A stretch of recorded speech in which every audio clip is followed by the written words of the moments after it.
ஆண்டவராக இயேசு கிறிஸ்துவின் நாமத்தினாலே இந்த நாளிலே உங்களுக்கு வாழ்த்துக்களை தெரிவித்துக் கொள்கிறேன். எப்படி இருக்கீங்க? சந்தோஷமா இருக்கீங்களா? மகிழ்ச்சியா இருக்கீங்களா? உங்களை சந்திக்கிறதுல மிகுந்த மகிழ்ச்சி அடைகிறேன். இந்த நாளிலும் பிறந்த நாளை, திருமண நாளை கொண்டாடுகிற பிள்ளைகளை இயேசுவின் நாமத்தினால் ஆசீர்வதிக்கிறேன். இந்த நாளிலும் கூட நம்முடைய வாழ்க்கையில் எத்தனையோ காரியங்களில் எல்லாமே அடைக்கப்பட்டு விட்டதே, எனக்கென்று ஒரு திறந்த வாசல் இல்லையே என்று சொல்லி கலங்குங்களா? இன்னைக்கு நீங்கள் பயப்படாதீங்க, கலங்காதீங்க. உங்களுக்காக திறந்த வாசல் திறக்கப்பட்டது. அது ஒருவனாலும் பூட்ட முடியாதாம். வாசிக்கிறேன் கேளுங்க. வெளிப்படுத்தல் 3ஆம் அதிகாரம் 8ஆம் வசனத்தின் பின்பகுதி. இதோ திறந்த வாசலை உனக்கு முன்பாக வைத்திருக்கிறேன், அதை ஒருவனும் பூட்ட மாட்டான்.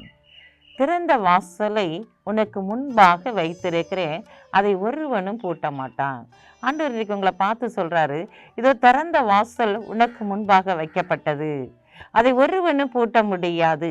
அப்படிப்பட்ட வாசலை நான் உனக்காக திறந்து வைத்திருக்கிறேன்.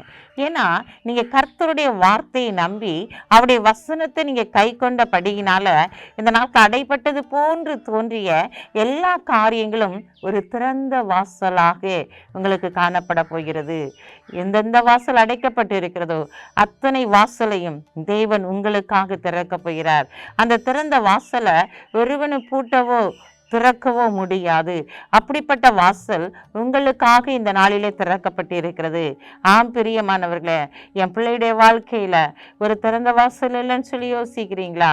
என் தொழில ஒரு திறந்த வாசல் இல்லை, என் பிள்ளையுடைய வேலை காரியத்துல ஒரு திறந்த வாசல் இல்லை, இந்த நாட்களை வெளிநாடு செல்ல வேண்டும் என்று சொல்லி பணத்தெல்லாம் நாங்கள் கட்டி இன்டர்வியூ எல்லாம் அட்டன் பண்ணி ஆனா இன்னும் வரை விசா வரலையே, எல்லாம் அடைக்கப்பட்ட ஒரு நிலைமையில இருக்குன்னு சொல்லி நீங்க யோசிச்சுக்கிட்டு இருக்கீங்களா?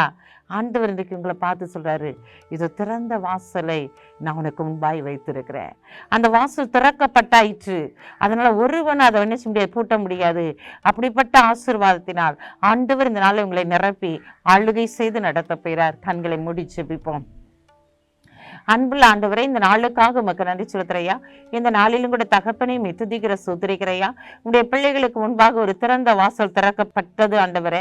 அந்த திறந்த வாசலை ஒருவனும் பூட்டவோ திறக்கவோ முடியாது சுவாமி. அப்படிப்பட்ட ஒரு ஆசீர்வாதத்தினால் உடைய பிள்ளைகளை நிரப்பி நீர் ஆளுகை செய்யப்படுவதற்காக உமக்கு நன்றி செலுத்துற ஆண்டவரே. இந்த நாளில் தகப்பனையும் துதிக்கிற பிறந்தநாளை, திருமணநாளை கொண்டாடுகிற பிள்ளைகளை இயேசுவின் நாமத்தினால் ஆசீர்வதிக்கிற ஆண்டவரே. இந்த நாளில் தகப்பனை ஒத்தாசை ஒரு பர்வதங்களுக்கு நேர கண்களை ஏறெடுக்கிறேன். வானத்தையும் பூமி உண்டாக்கின கர்த்தரிடத்தில் ஒத்தாசை வரும் என்று சொன்ன வேத வசனத்தின்படி இந்த நாளில் உங்களுடைய பிள்ளைகளை நீர் ஆசீர்வதித்து கனப்படுத்தப்படுவதற்காக எமக்கு நன்றி செலுத்துறோம்.